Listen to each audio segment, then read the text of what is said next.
আসসালামু আলাইকুম, কেমন আছেন সবাই? আশা করছি সবাই খুবই ভালো আছেন। আলহামদুলিল্লাহ, আমিও খুব ভালো আছি। Welcome to my channel Ruma kitchen. Ruma কিচেনে আপনাদের সবাইকে অনেক অনেক স্বাগত। দেখতেই পাচ্ছেন, আজকে আমি একটা মাছের রেসিপি শেয়ার করছি। তো দেখে নিন কীভাবে আমি রান্নাটা করছি। আপনাদেরকে তৈরি করে দেখাবো রুই মাছের রসা। কিভাবে রান্নাটা করছি আমার ভিডিওটা প্রথম থেকে শেষ পর্যন্ত দেখতে থাকুন। আশা করছি আপনাদের খুবই ভালো লাগবে। এই মাছের মধ্যে লবণ আর হলুদ মিশিয়ে নিয়ে মাছটাকে ভালোভাবে মাখিয়ে নেব। দেখতে পাচ্ছেন আমি কিন্তু মাছের মধ্যে লবণ আর হলুদ ভালোভাবে কিন্তু মাখিয়ে নিয়েছি। এখানে কিন্তু আমি রুই মাছ নিয়ে নিয়েছি, আপনারা কিন্তু কাতলা মাছও নিয়ে নিতে পারেন। এবার আমি মাছগুলোকে ফ্রাই করে নেব। পাচ্ছেন তেলটা কিন্তু আমার খুব ভালোভাবে গরম হয়ে গেছে। এবার আমি মাছগুলো কড়াইয়ে দিয়ে দেব।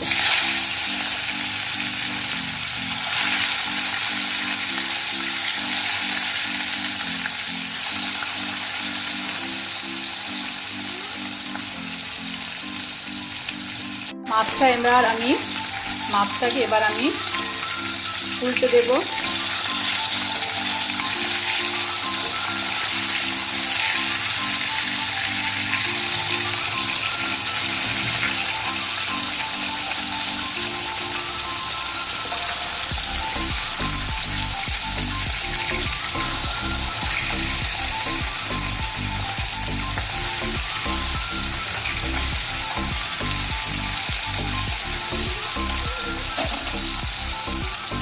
হয়ে গেছে আমার, এবার আমি তুলে নেব।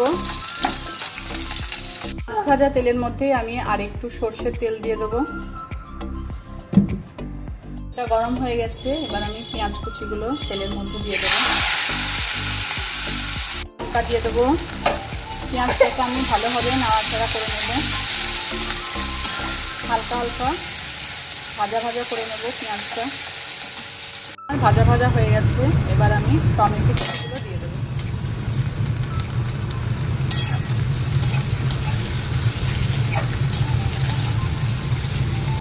পরিমাণ মতো লবণ দিয়ে দেবো, হলুদ গুঁড়ো দিয়ে দেবো। তার জন্য আমি এখানে পানি মিশিয়ে দিচ্ছি। দিয়ে আমি 5 মিনিট রেখে দেব। টমেটোটা নরম হয়ে যাবে তাহলে। দেখুন মশলাটা কিন্তু আমার খুব ভালোভাবে কষানো হয়ে গেছে। এবার আমি পরিমাণ মতো পানি দেবো। যেহেতু মাছের রসা হবে, খুবই কিন্তু পাতলা গ্রেভি হবে না। এখন ফুটে গেছে, এবার আমি মাছগুলো এর মধ্যে দিয়ে দেবো। এগুলো কিন্তু আমি সব দিয়ে দিয়েছি। এবার আমি কম আছে 5 মিনিট ঢাকা দিয়ে রান্না করব। রান্নাটা কিন্তু প্রায় আমার শেষের দিকে। দেখতেই পাচ্ছেন বন্ধুরা, মাছটা কিন্তু আমার প্রায় শেষের দিকে। যেহেতু আমি মাছকে রসা করছি, সেজন্য কিন্তু খুব কিন্তু গ্রেভিটা পাতলা হবে না। দেখছেন মাছটা দেখতে কত সুন্দর লাগছে। আজকে কিন্তু আমি খুবই কম মশলায় মাছের রসাটা রান্না করেছি। একদমই বলতে গেলে কিছুই দিইনি, শুধুমাত্র পেঁয়াজ, টমেটো, লবণ আর হলুদ এই দিয়েই কিন্তু আমার মাছের রসাটা রান্না হয়ে গেছে। বন্ধুরা আপনারা কিন্তু অবশ্যই একবার এইরকমভাবে মাছের রসাটা তৈরি করবেন। গরম ভাত দিয়ে কিন্তু খেতে অসাধারণ লাগে। একবার আমার কথা শুনে আপনারা করবেন, দেখবেন আপনারা কিন্তু নিরাশ হবেন না, খুবই ভালো লাগবে খেতে। আপনাদের কাছে যদি ধনেপাতা থাকে তাহলে অবশ্যই ধনেপাতা দেবেন, তাহলে কিন্তু খুব সুন্দর একটা সেন্ট করবে। আজকে আমার কাছে ছিল না ধনেপাতা, সেই জন্য আমি দিইনি আজকে। আমার এই রান্নাটা যদি আপনাদের ভালো লেগে থাকে তাহলে অবশ্যই আমার চ্যানেলটিকে সাবস্ক্রাইব করে দেবেন, কমেন্ট করবেন কেমন লাগছে আমার রান্না, একটা লাইক দিয়ে দেবেন, আমার পাশে থাকবেন সবাই। আজকে তাহলে আসছি, আবার কোনো দিন নতুন কোনো রেসিপি নিয়ে আপনাদের সামনে হাজির হব। খোদা হাফেজ।